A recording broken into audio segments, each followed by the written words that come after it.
a story, a true story of something that happened to an Assemblies of God pastor. This Assemblies of God pastor, I don't know which country, may even be Australia, I don't know. But I think it was America. He was invited to preach like I'm preaching here. And he finished preaching in his friend's church on Sunday night. I don't know what he preached about. But on Sunday evening, when he got into his hotel room and closed the door, Jesus appeared to him in the room. And you know what Jesus said? Jesus said, follow me, follow me. I want to show you something. So Jesus took him down into hell. Now, this Assemblies of God pastor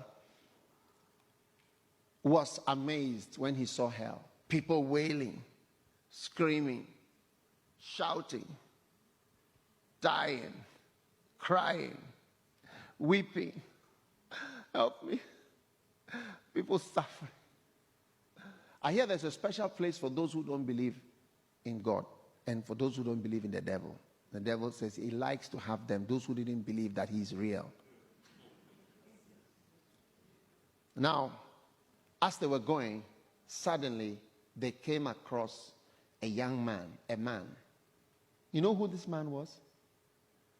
This man, this Assemblies of God pastor, had been in a secular university, and that was his roommate. He actually got converted and came back to the Lord, seriously back into the Lord, in university. And so he came out and went to Assemblies of God Bible School. And that's how he entered into the ministry. So that was his roommate when he was in school. And when he saw his roommate, he said, "What? What are you doing here?" You know what his roommate told him? Remember, it's Sunday. It's Sunday evening. His roommate told him there was an automobile accident on Friday. And I came here on Friday. I've been here since Friday. And he said, "How?" And then the Lord said, "Come, let's go." And took him back. Said, "I wanted you to see this." So that was Sunday night. Now, he immediately wanted to call his mother because his mother knew his roommate. This is a true story. His mother knew his roommate.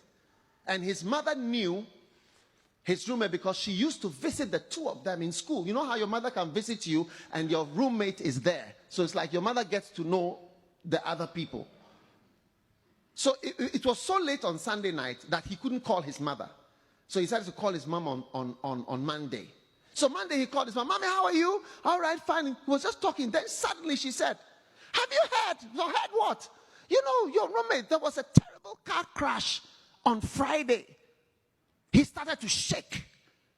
His mother told him, said there was a crash on Friday. And he had been in hell on Sunday and met this boy, this guy there. And this man said to her, "I came here on Friday. There was an accident. I came here on Friday." He was shaken. And the Lord was showing him. I said, "I don't know what you are preaching about, but I want you to preach about the right thing. Hell is real. There's a real place where people who die and don't know God go straight into. I don't know what the rich man did that made him go straight into hell. But I know he didn't know God. And he was arguing all the time. And he argued even when he was in hell. And tonight I tell you, I don't know who you are, but I want to speak to people who call themselves believers. Christianity is not just a song.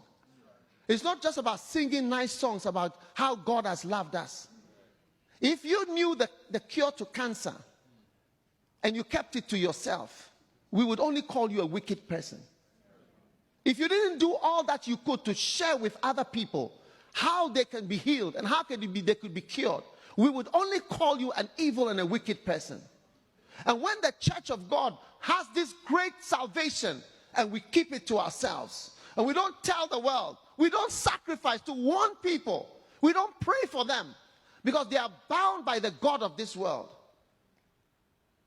then we are not good people because we didn't tell them. We didn't tell them about Jesus. There are people who die and go to hell every day. And they wish, they were with you, but you didn't open your mouth. You said, it's not good to push your religion on people. It's not.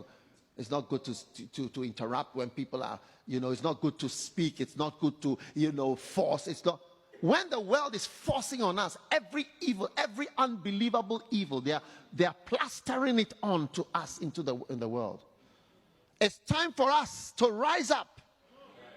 Did you hear me? I said it's time for us to rise up and believe the Bible, believe the word of God, believe that it's true.